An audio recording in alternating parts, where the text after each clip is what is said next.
আসসালামু আলাইকুম, কেমন আছেন সবাই? আল্লাহর রহমতে আশা করি অনেক ভালো আছেন।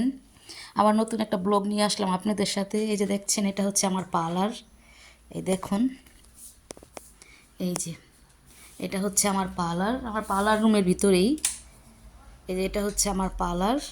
আর এই যে এখানে আমার মেয়ে যে বিড়াল পালে, এটা তো আপনারা সবাই দেখছেন আমার ভিডিওতে। দেখেন বিড়াল পালে, এই যে আমার পার্লারের সামনেই এই যে ঝুড়ি, এই ঝুড়িতেই বিড়াল পালে। এখন মনে হচ্ছে যে বিড়ালের শরীরে অনেক উকুন, বুঝতে পারছেন? ও খালি শরীর চুলকায়। এখন উকুন শ্যাম্পু দিয়ে অনেক ধুইছি, কিন্তু কাজ হয় না, ঠিক আছে? শরীরে অনেক উকুন, আর ও খালি শরীর চুলকায়। তা এখন কি করব? আপনারা যদি কেউ জানেন অবশ্যই একটু কমেন্ট করে বলবেন যে এটার কি করা যায়, যে শরীরে এত উকুনের শ্যাম্পু দিছি আমি, এখন কাজ হয় না। তারপর ওর শরীর শুধু চুলকায়, খালি চুলকায়।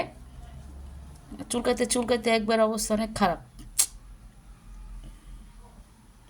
এই যে আমাদের দুষ্ট বিড়াল, দেখেন ও সারাদিন দুষ্টামি করে। এই যে আর গোসল করাইতে যাই তখন যে কি করে, ওটাও আপনাদের সাথে শেয়ার করব, ভিডিও শেয়ার করব।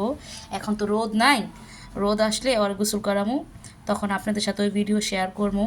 আর যদি কেউ জানেন যে বিড়ালের উকুন কীভাবেই হয়, এটা কি শ্যাম্পু দিতে হইব বা কোনো মেডিসিন আছে কিনা, অবশ্যই আমায় কমেন্ট একটু বলবেন, আমার উপকার হইব।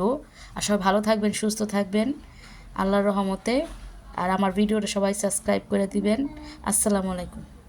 টাটা দিয়ে দাও সবাই, আন্টি আঙ্কেলকে টাটা দিয়ে দাও। আচ্ছা ঠিক আছে, সবাই সুস্থ থাকবেন, বাই।